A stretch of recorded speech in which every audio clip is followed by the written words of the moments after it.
आभाळाला गवसणी घालणाऱ्या लेकराचं स्वप्न आकाशातच कोसळलं।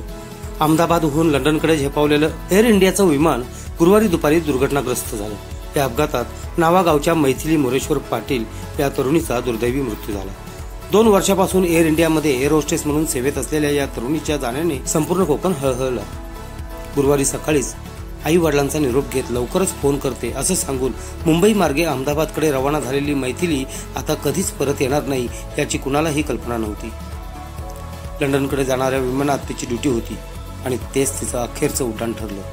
दुपारी 12 क्रू मेंबर्स व 230 प्रवाशांसह उड्डाण केलेलं विमान काही वेळातच वैद्यकीय शिक्षण घेणाऱ्या विद्यार्थ्यांच्या इमारतीवर पोहोचलं। दुर्घटनेनंतर काही क्षणातच आगीच्या बक्षस्थानी सगळं विमान गेलं। यात मैथिलीचाही आगीत होरपळून अंत झाला।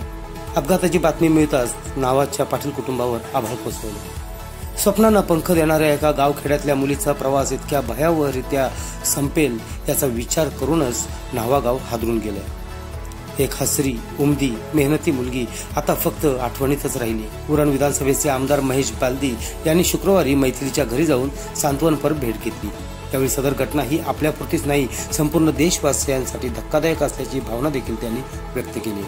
आता आमचे ज्येष्ठ सहकारी मोरेश्वर याची कन्या मैथिली ही मोरेश्वर हा आमचा या इथला बूथ अध्यक्ष आणि त्याची आत्ताच 1 महिना 1.5 महिन्यापूर्वी फार आनंदाने ऑफिसला येऊन सांगून गेलेला की साहेब ही क्रू मेंबर झाली आहे, याच्याहून पुढे चालली आहे, परीक्षा देते। एक आनंदाचं वातावरण घरात असताना असा अपघात होतो आणि ती आम्हाला सगळ्यांना सोडून जाते। हे बघताय तुम्ही की पूर्ण गावात नाही या परिसरात दुःख झालंय आणि हे दुःख आहे त्यांचं दुःख आमचं सगळ्यांचंच दुःख। त्यामुळे प्रत्येकाचे डोळे पाडावलेलेच आहेत।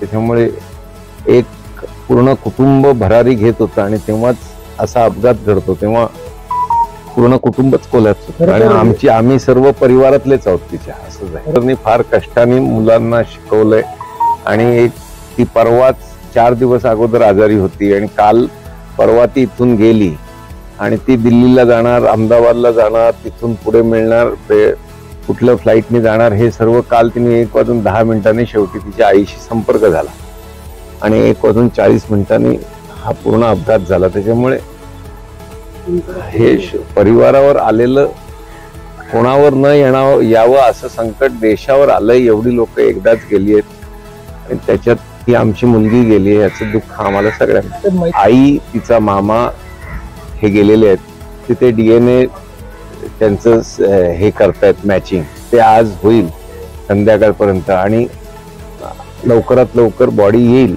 अशी अपेक्षा आहे। गरज लागल्यास आम्ही त्यांच्याशी संपर्क साधतो, गरज लागल्यास मी तिकडे जाण्याच्या तयारीत आहे। RBN न्यूज साठी न्यूज ब्युरो उरण। जर तुम्हाला हा व्हिडिओ आवडला असेल तर चॅनलला लाईक, शेअर आणि सबस्क्राईब करायला विसरू नका।